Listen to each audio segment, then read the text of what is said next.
वसुदेवसुतं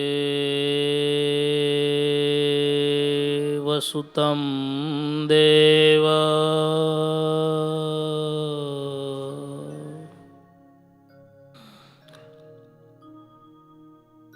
काली पीबैकमर्दनम्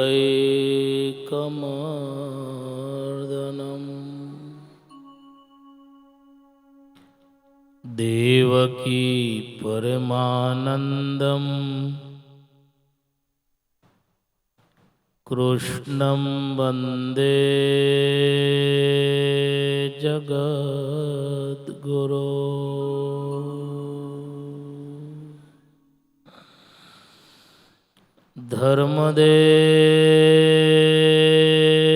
धर्मदेवसुतं देवा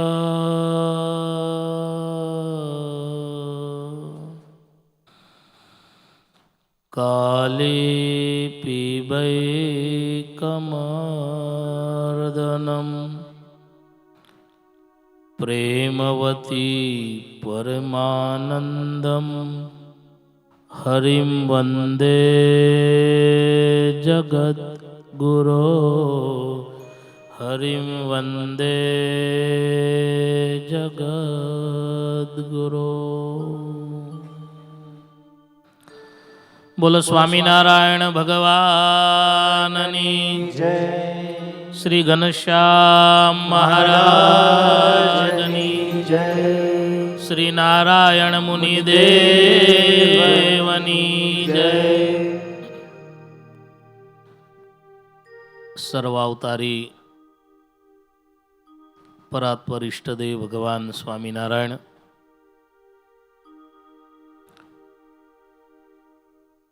જેમના નિમિત્તે પંચદશાબ્દી મહોત્સવ અહીંયા ઉજવાઈ રહ્યો છે એવા આપણા સૌના પ્યારા લાલીડા ઘનશ્યામ મહારાજ પંચદશાબ્દી મહોત્સવ અંતર્ગત ચાલી રહેલ દિવ્ય શ્રીમદ ભાગવત કથાના વક્તા વ્યાસ સ્વરૂપ વિદ્વદ્વર્ય પૂજ્ય અચલ સ્વરૂપ સ્વામી આ સમગ્ર મહોત્સવના આયોજક પ્રેરક જેમના આશીર્વાદથી આ મહોત્સવ ઉજવાઈ રહ્યો છે એવા સાધુ ગુણે સંપન્ન પૂજ્ય પ્રભુ સ્વામીજી, સભામાં ઉપસ્થિત દર્શનીય પૂજ્ય મોહન સ્વામી, પૂજ્ય પ્રાતસ્મરણીય રામસ્વામીજી, વડતાલ મંદિરના મુખ્ય કોઠારી પૂજ્ય દેવસ્વામીજી, ધોલેરા મંદિરના કોઠારી પૂજ્ય હરિકેશવ સ્વામી, પૂજ્ય સુખદેવ સ્વામી, પૂજ્ય હરિઓમ સ્વામી, આદરણીય સર્વે સંતો, ઉપસ્થિત શ્રીજી મહારાજના લાડીલા સૌ ભક્તોને ભાવથી જય સ્વામિનારાયણ, જય સ્વામિનારાયણ. 2 કલાકથી વક્તા બોલે છે અને ગળું તમારું બેહી ગયું છે. અહીંથી એવો આપણે જયનાદ કરીએ કે આપણા ઘનશ્યામ મહારાજ સુધી તો પહોંચે. અક્ષરધામમાં ના પહોંચે તો વાંધો નહીં, પણ અહીંયા આપણા વેડ મંદિરમાં બિરાજતા આપણા સૌના વાલા ઘનશ્યામ મહારાજ સુધી તો પહોંચવો જોઈએ. બોલો જય સ્વામિનારાયણ. વાલા ભક્તો, 5000 વર્ષ પહેલા પવિત્ર કલ્યાણકારી ભાગીરથી ગંગાના કિનારે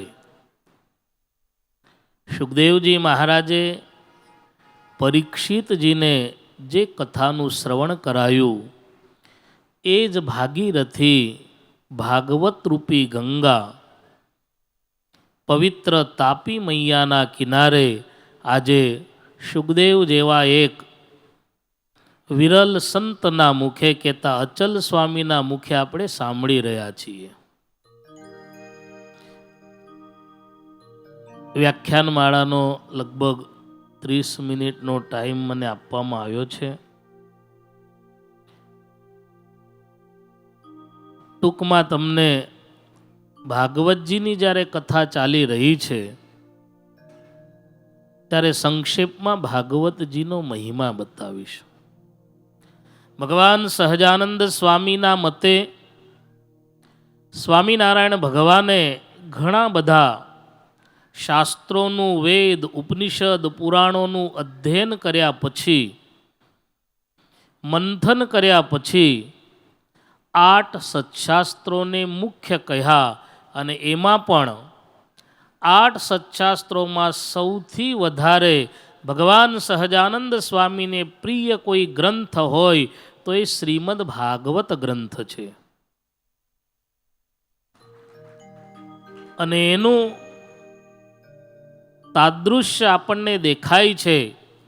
ભગવાન સહજાનંદ સ્વામીએ અનેક શાસ્ત્રોની અલગ અલગ કથાઓ સંતો પાસે, પુરાણીઓ પાસે કરાવી છે.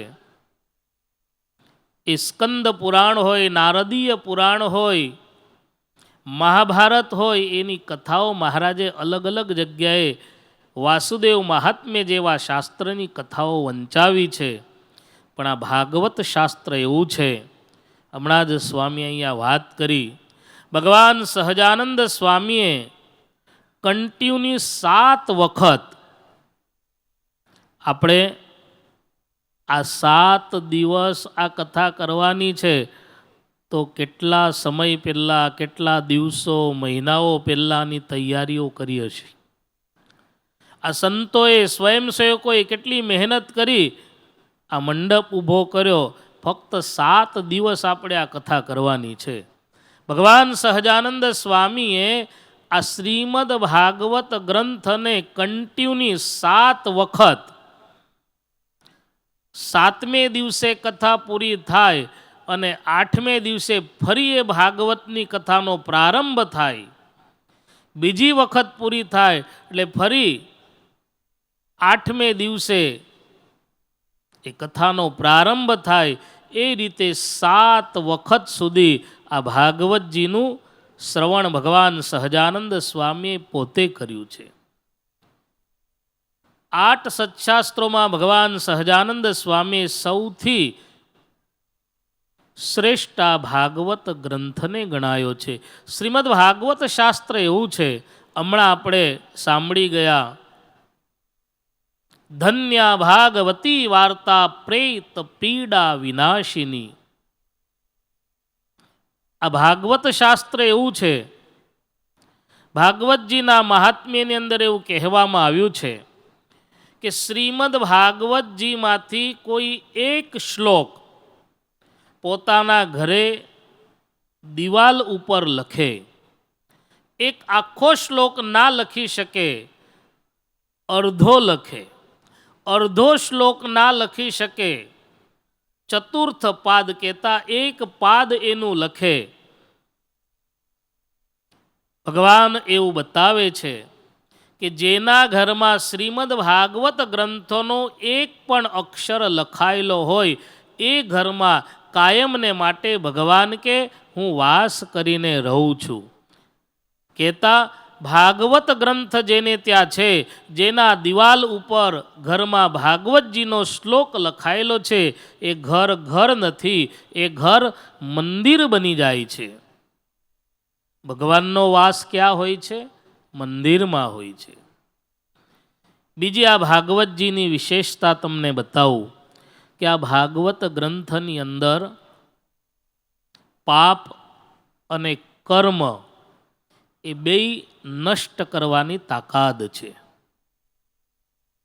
આ પૃથ્વી પર જેટલા પણ તીર્થો છે, હું દ્રષ્ટાંત સાથે તમને બતાવું. હમણાં જ આપણે ધુંધુકારીની કથા સાંભળી ગયા. પ્રેત યોનીમાં રહેલા ધુંધુકારીને ગોકર્ણજી એમ કે ભાઈ તારું કલ્યાણ ન થયું, તારો ઉદ્ધાર ન થયો, તારા માટે મને સમાચાર મળ્યા કે તારું મૃત્યુ થયું, એટલે તારા માટે હું ગયાજીમાં જઈ અને પિંડદાન કર્યું, શ્રાદ્ધ કર્યું. અને તે વખતે પ્રેત યોનિમાં રહેલો ધુંધુકારી એવું બોલ્યો કે ભાઈ, ગયા શ્રાદ્ધ શતેય નાપી. આ ધુંધુકારીના પ્રેતના શબ્દો છે. ભાઈ, ગયા શ્રાદ્ધ શતેય નાપી મુક્તિર્મેન ભવિષ્યતિ. એક વખત નહીં, 2 વખત, 10 વખત, 100 વખત, 1000 વખત જઈ અને પિંડદાન કરશો, શ્રાદ્ધ કરશો, તોય મારું કલ્યાણ થવાનું નથી, તોય મારી મુક્તિ થવાની નથી. ભક્તો, આ કથા આપણને બતાવે છે કે આપણે એવા વહેમમાં ન રહેવું કે મારા પછી મારા દીકરાઓ મારું શ્રાદ્ધ કરશે, પિંડદાન કરશે ને મારા જીવનું કલ્યાણ થશે. જેટલું આપણે કર્યું હશે ને એટલું જ ફળ આપણને મળશે. ગોકર્ણજી ધુંધુકારીને કહે છે કે સારું, તો હવે શું કરવું? ધુંધુકારી કહે છે, 1000 વખત તમે શ્રાદ્ધ કરશો, પિંડદાન કરશો, મારું કલ્યાણ થવાનું નથી. ઉપાયમ પરમ કિંચિત, કોઈક બીજો ઉપાય કરો. અને એ જ વખતે આ રાત્રિએ બેયનો સંવાદ થયો. સવાર થતાની સાથે જ ગોકર્ણજીમાં એવી શક્તિ હતી, એવી તાકાત હતી. સવાર થતાં હાથમાં પાણી લઈ, જળ લઈ, સૂર્યને અર્ઘ્ય આપતા, અંજલિ આપતા, સૂર્યની ગતિને રોકી ભગવાન સૂર્યનારાયણને પૂછ્યું કે મારા ભાઈની મુક્તિ શાનાથી થશે? એનું કલ્યાણ કેવી રીતે થશે? પ્રેત યોનિમાંથી એની મુક્તિ કેમ થાય? ભગવાન સૂર્યનારાયણે ગોકર્ણજીને ઉપાય બતાવ્યો. શ્રીમદ ભાગવતાન મુક્તિ, આ ભાગવતજી દ્વારા જ તમારા ભાઈની મુક્તિ થશે. ધુંધુકારીએ એવા કર્મો કરેલા હતા, ગમે તેટલા શ્રાદ્ધ કરો, પિંડદાન કરો, તો એ કર્મમાંથી એ છૂટી શકે એવો નહોતો. આ પૃથ્વીની ઉપર હજારો તીર્થો છે.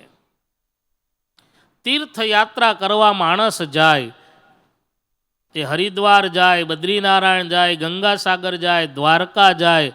દરેક તીર્થોની અંદર એવી શક્તિ છે કે એ પાપને નષ્ટ કરી શકે છે. હજારો કિલોમીટર દૂર ગંગા સ્નાન કરવા જાઓ, ગંગામાં ડૂબકી મારો એટલે કરેલા પાપ ધોવાઈ જાય છે. પણ શાસ્ત્ર એવું કહે છે કે કોઈ તીર્થમાં એવી તાકાત નથી કે એના કર્મને નાશ કરી શકે. કર્મને નાશ કરવાની શક્તિ, કર્મને બાળવાની શક્તિ ફક્ત ને ફક્ત ભાગવત ગ્રંથમાં છે. ધુંધુકારીના પાપ અને કર્મ, ધુંધુકારીએ કરેલા કર્મ એવા કઠોર હતા. ધુંધુકારીએ એવું કીધું કે એક નહીં, હજારો જન્મ સુધી હું ભોગવીશ ને તોય એ કર્મમાંથી મારો છુટકારો નથી. પૃથ્વી ઉપર રહેલા તીર્થો એ પાપને નષ્ટ કરે છે, પણ કર્મને નષ્ટ કરી શકતા નથી.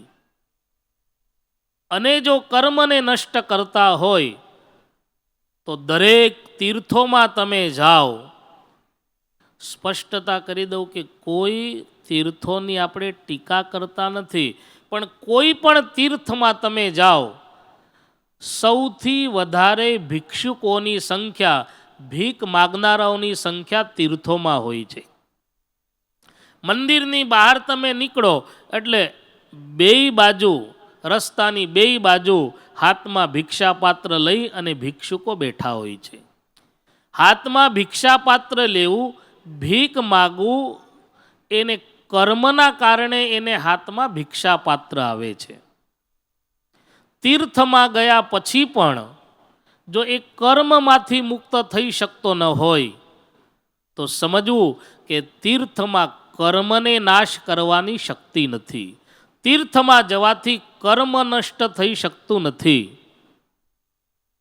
આજે ગર્વ સાથે આપણે કહી શકીએ, વિશ્વના ફલાક ઉપર હજારો સંપ્રદાયો હશે, હજારો ધર્મો હશે, પણ સ્વામિનારાયણ સંપ્રદાય સૌથી શ્રેષ્ઠ છે.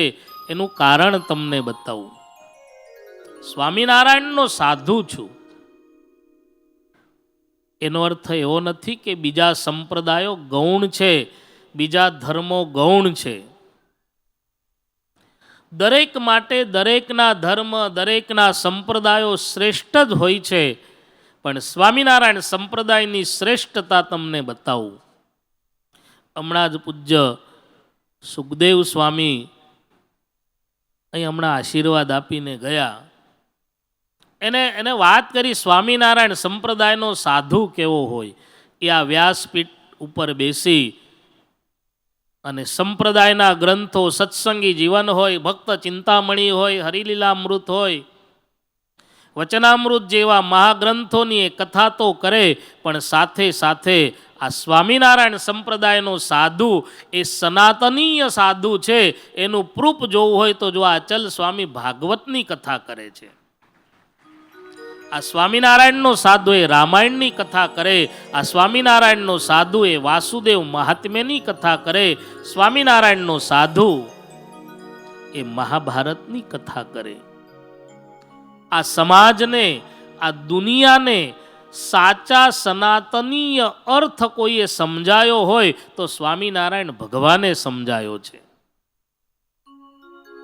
સનાતનીય કોને કહેવાય? ભગવાન સહજાનંદ સ્વામીએ મંદિર બાંધવાની શરૂઆત કરી તો સૌથી પહેલા ભગવાન સહજાનંદ સ્વામીએ આ ભરતખંડના રાજાધિરાજ ભગવાન નરનારાયણ દેવની સ્થાપના કરી.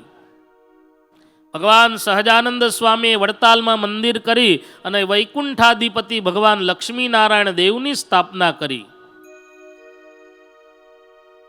ધોલેરામાં, ગઢપુરમાં વૃંદાવન વિહારી ભગવાન ગોપીનાથજી મહારાજ, મદન મોહનજી મહારાજ જેવા સ્વરૂપોની સ્થાપના કરી.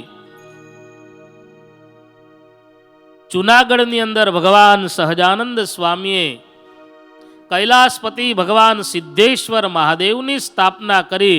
જ્યાં ભગવાન નરનારાયણ દેવ છે, જ્યાં ભગવાન લક્ષ્મીનારાયણ દેવ છે, જ્યાં ભગવાન ગોપીનાથજી મદન મોહનજી મહારાજ છે, જ્યાં સિદ્ધેશ્વર દાદા છે, એ જ સાચો સનાતનીય ધર્મ છે. આ ભગવાન સહજાનંદ સ્વામી 200 વર્ષ પહેલા આ સમાજને, આ જગતને શીખવાડી ગયા છે. હું વાત કરતો હતો કે આપણે સૌ ભાગ્યશાળી એટલા માટે છીએ કે દુનિયાના તીર્થોમાં તમે જશો તો એ કર્મ દૂર નહીં કરી શકે.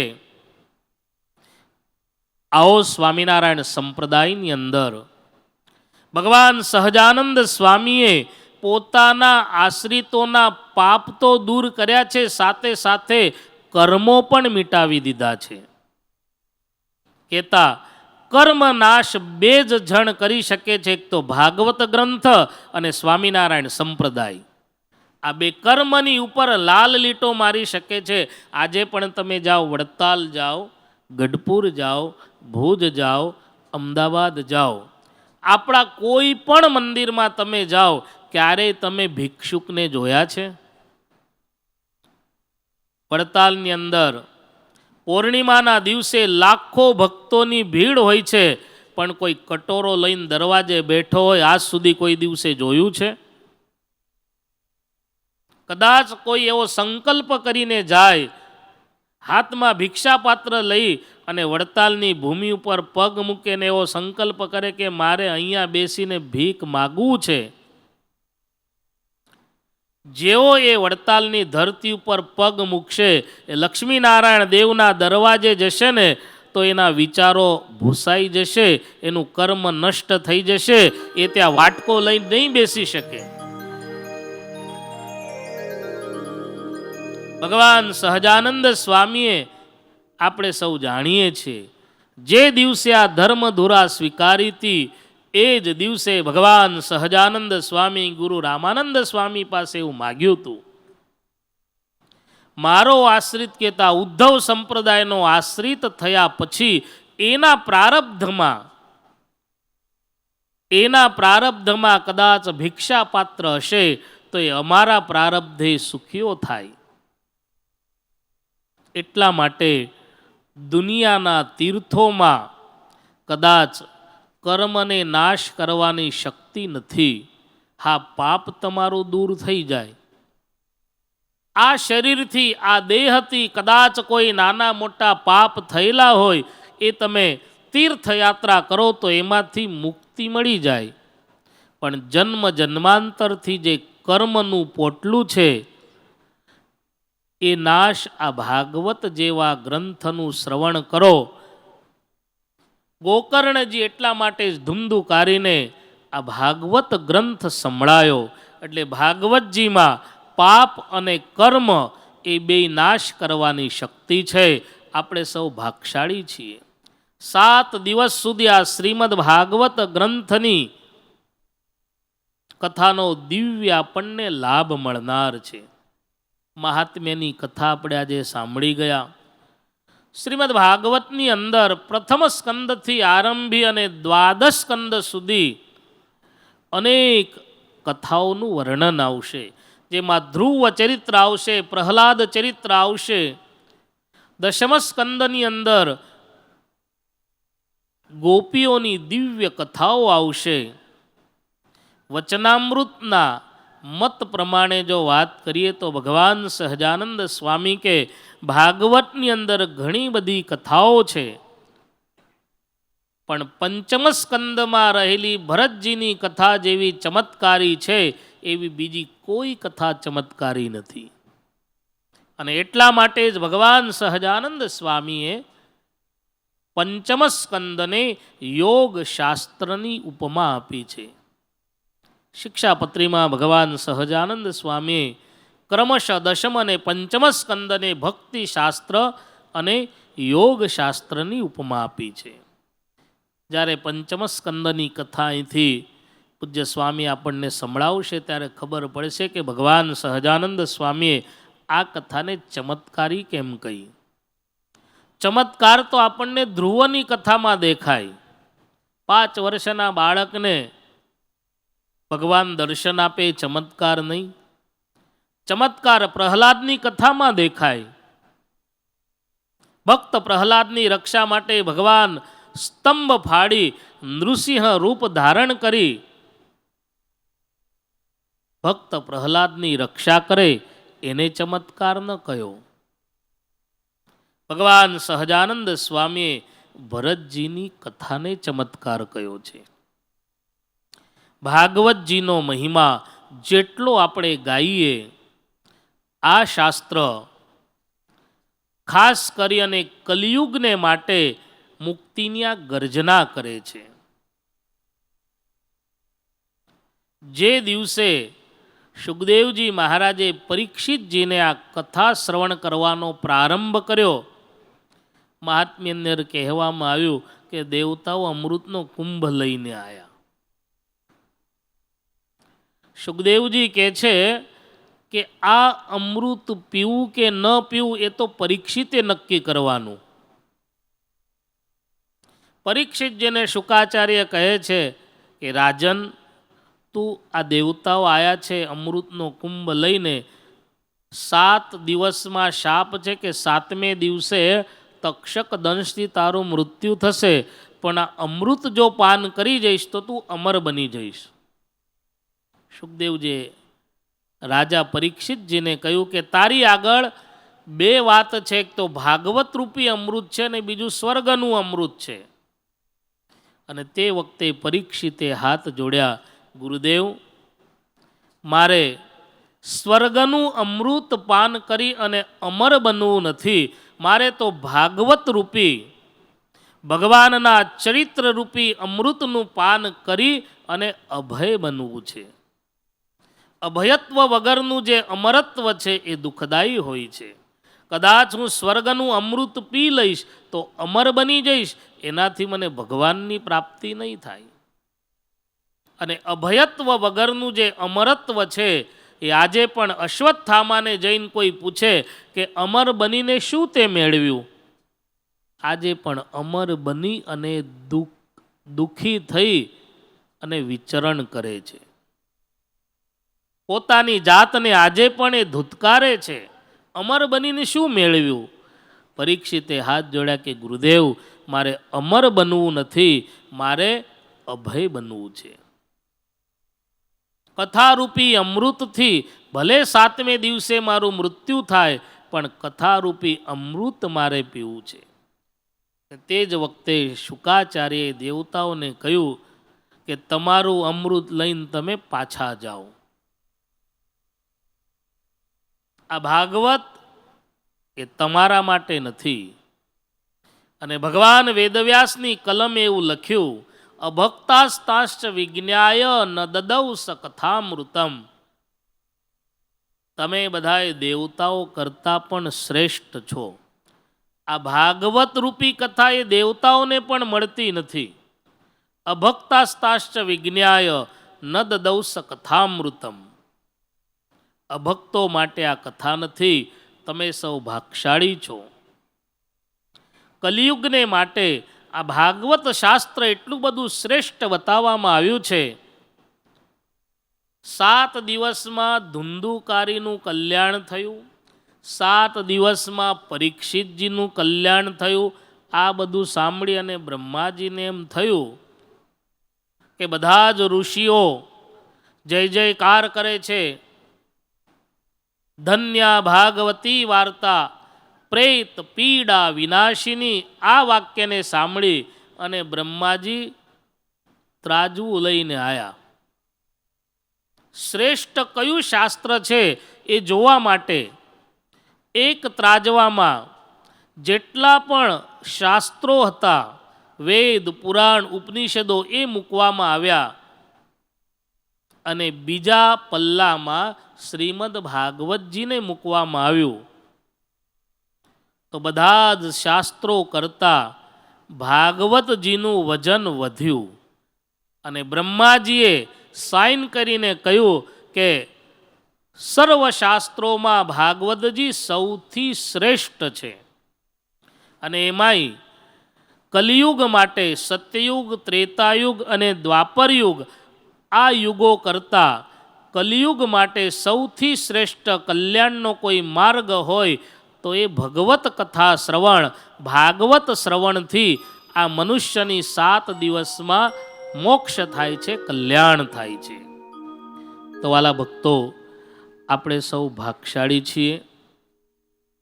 નિમિત્ત સ્વામિનારાયણ મંદિર, વેડ રોડ, આપણા મંદિરમાં બિરાજતા આપણા સૌના લાડીલા 15 વર્ષથી દર્શન આપી અને બધાને જેને સુખિયા કર્યા છે એવા ઘનશ્યામ મહારાજના પંચદશાબ્દી કહેતા એ 15 વર્ષ થાય છે ને નિમિત્ત બનાવી અને આ કથાનું સુંદર મજાનું આયોજન કર્યું છે. દરેક યજમાનોને હું ધન્યવાદ આપીશ. પૂજ્ય સંતોના વચને કથાના મુખ્ય યજમાન હોય, સહયજમાન હોય, મહોત્સવના મુખ્ય યજમાન બલ્લર પરિવાર હોય, આ તમામ યજમાનો એને પોતાની જે સંપત્તિ છે એ આ સંપત્તિનું અહીંયા વાવતર કર્યું છે. જેટલા પણ વડીલો બેઠા છે બધાને ખબર છે કે ખેતીની અંદર ખેતરમાં એક દાણો વાવો ને એમાંથી હજારો દાણા મળે. એટલે આ બધી તમે સંપત્તિ વાવરી છે. આનું અનંત ગણું, 1000 ગણું થઈ અને આ ઘનશ્યામ મહારાજ તમને પાછું આપવાના છે. આ વિસ્તારના ભક્તો, વેડ રોડ અને આજુબાજુના ભક્તો બહુ ભાગશાળી છે. પૂજ્ય પ્રભુ સ્વામી જેવા એક વિરલ સાધુ ગુણે સંપન્ન સંત તમને પ્રાપ્ત થયા છે. અહીંયા મારા પૂર્વ વક્તાઓએ પણ જે વાત કરી, ઘણા વર્ષોથી હું સ્વામીને ઓળખું છું. સ્વામીનું જીવન બહુ નિરાલું, નિખાલસ. ભગવાન શ્રી કૃષ્ણએ ગીતાજીની અંદર જે વાત કરી છે, નિર્માન મોહાજિત સંગ દોષા, આવા સંતને તમે ક્યાં શોધવા જશો? ગઈકાલે પણ કોઈ સંતે બહુ સુંદર અહીંથી વાત કરી હતી. ગોપાળાનંદ સ્વામી, મુક્તાનંદ સ્વામી, બ્રહ્માનંદ સ્વામી, એ નિષ્કુળાનંદ સ્વામીને ક્યાં તમે શોધવા જશો? સાંપ્રત સમયમાં જે આ સંતો બેઠા છે, તમે સભામાં દર્શન કરશો ને તો તમને ખ્યાલ આવશે. દર્શન માત્રથી આ જીવનું રૂડું થાય એવા સંતો પૂજ્ય મોહન સ્વામી અહીંયા બેઠા છે, પૂજ્ય રામસ્વામીજી બેઠા છે. પ્રભુ સ્વામીનું જીવન ઘણા વર્ષોથી હું જોઉં છું, એક ધારું એમનું જીવન છે. સત્સંગનો અખાડો કરી અને અહીંયા મુક્તિના દ્વાર ખોલીને બેઠા છે. વેડરોડ મંદિરે રહી અને સ્વામિનારાયણ ભગવાનના આશ્રિતનું કલ્યાણ કેમ થાય, એને સ્વામિનારાયણ ભગવાન કેમ ઓળખાય, સ્વામી સતત કથા વાર્તાના માધ્યમથી આ મંદિરેથી એ અખાડો ચાલુ રાખ્યો છે. સ્વામીના સંત મંડળની પણ અહીંયા વાત થઈ. સ્વામીનું સંત મંડળ પણ બહુ નિરાલું છે. અહીંયા રહ્યા સ્વામીના હૃદયમાં જેટલું આ વેડરોડ મંદિર છે એટલું જ વડતાલ લક્ષ્મીનારાયણ દેવનું સ્થાન છે. અને એનો અનુભવ એ વચનામૃત દ્વિશતાબ્દી મહોત્સવ હોય કે લક્ષ્મીનારાયણ દેવ દ્વિશતાબ્દી મહોત્સવ હોય કે ગઢપુરની અંદર ઉજવાયેલો વચનામૃત દ્વિશતાબ્દી મહોત્સવ હોય, આપણા મૂળ મંદિરોમાં મોટા મોટા જે ઉત્સવ ઉજવાય છે એ ઉત્સવોના માધ્યમથી સ્વામીને વડતાલ લક્ષ્મીનારાયણ દેવ પ્રત્યે કેવી લાગણી છે એ ઉત્સવ પરથી દેખાઈ આવે છે. સ્વામીના સંત મંડળ દ્વારા એ ઉત્સવોની અંદર જે સેવાઓ, સ્વામીના માધ્યમથી હરિભક્તો પાસેથી જે આર્થિક ઉત્સવની અંદર સેવાઓ, એના ઉપરથી આપણને અનુભવ થાય છે કે સ્વામીને વેડરોડ મંદિર જેટલું વાલું છે એટલું જ વડતાલ લક્ષ્મીનારાયણ દેવ વડતાલ સંસ્થા એમના હૃદયમાં છે. એટલે જ હમણાં પૂજ્ય સ્વામી અહીંથી વાત કરી કે ઘણા સમયથી પૂજ્ય કારણ સ્વામી, આમ તો સ્વામી અમારું જે સંત નિવાસ થતું હતું ને, પૂજ્ય ચેરમેન દેવ સ્વામી બહુ ચિંતામાં, તારું આ પૂરું થતું નહીં, કોણ જોશે? કારણ કે સુખદેવ સ્વામી જે હરિભગત જોતા હતા એ બચારા ધામમાં ગયા, આપણા ભરૂચવાળા. પછી સ્વામી એવા ચિંતામાં હતા કે આ કોણ ધ્યાન રાખશે? પણ હરિકૃષ્ણ મહારાજે પૂજ્ય પ્રભુ સ્વામીને એવી પ્રેરણા કરીને કારણ સ્વામીને ત્યાં મોકલી આપ્યા. કારણ સ્વામીએ જે સંત નિવાસ બન્યું છે એમાં એટલું બધું ઝીણાવટથી એમને કામ કર્યું છે. એ આખું કંઈ એમનું તો હતું નહીં, બીજા બધા સંતોનું હતું, છતાં પણ આ સંસ્થાનું છે, લક્ષ્મીનારાયણ દેવનું છે અને આમાં સંતો રહેવાના છે. એટલે સ્વામીએ એ લક્ષ્મીનારાયણ દેવની સંસ્થાની બહુ મોટી સેવા પૂજ્ય પ્રભુ સ્વામીજીના મંડળ દ્વારા થાય છે. આવો અંતે આપણા સુરતના રાજાધિરાજ ભગવાન નારાયણ મુનિ દેવના ચરણોમાં હું પ્રાર્થના કરીશ. સુરત નગરીમાં હું ઘણી વખત કહું છું કે વ્યવસ્થાના ભાગરૂપે 25 જેટલા મંદિરો છે ને હજી પણ 25 મંદિરો થાય તો વ્યવસ્થા જળવાય, કથા વાર્તા, સત્સંગ, દર્શનનું સુખ આવે. એટલે જેટલા પણ મંદિરો વધે એ આપણા સત્સંગના ફાયદામાં છે, આપણા લાભમાં છે. દરેક વિસ્તારોમાં મંદિરો થાય એટલે હરિભક્તોને કથા વાર્તાનો લાભ મળે, સંતોનો યોગ મળે, સમાગમ થાય, દર્શનનું સુખ મળે. વ્યવસ્થાના ભાગરૂપે કદાચ સેંકડો મંદિરો થાય, પણ આપણા સૌનો માલિક કહેતા આ સુરત નગરીના રાજાધિરાજ ભગવાન નારાયણ મુનિ દેવ અને રાધા વિહારીલાલ ભગવાન સહજાનંદ સ્વામીએ જે સુરતના ભક્તો ઉપર કૃપા કરીને આપ્યા છે એને ક્યારેય પણ આપણે ભૂલવા ન જોઈએ.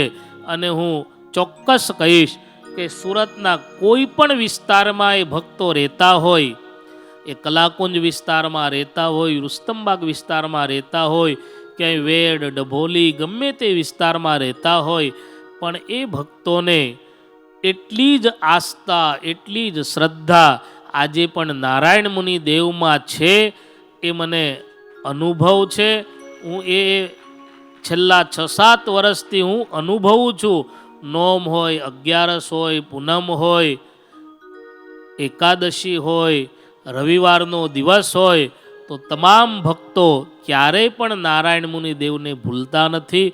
એવા આપણા સૌના રાજાધિરાજ ભગવાન નારાયણ મુનિ દેવ અને આપણા અહીંના મંદિરમાં બિરાજતા ઘનશ્યામ મહારાજના ચરણોમાં પ્રાર્થના કરીશ કે તમામ યજમાન પરિવાર જે ભક્તોએ તન મન ધનથી સેવા કરી છે એ સૌને સત્સંગનું ખૂબ સુખ આપે અને પૂજ્ય પ્રભુ સ્વામીના માધ્યમથી જે સત્સંગની સેવા થાય, ભગવાનના ચરણોમાં વિશેષ હું પ્રાર્થના કરીશ કે પ્રભુ સ્વામીને વિશેષ ને વિશેષ મહારાજ શરીર સ્વાસ્થ્ય સારું રાખી અને સત્સંગની સેવા થાય એવી ભગવાનના ચરણોમાં પ્રાર્થના કરી મારી વાણીને વિરામ આપું છું. બોલો સ્વામિનારાયણ ભગવાનની.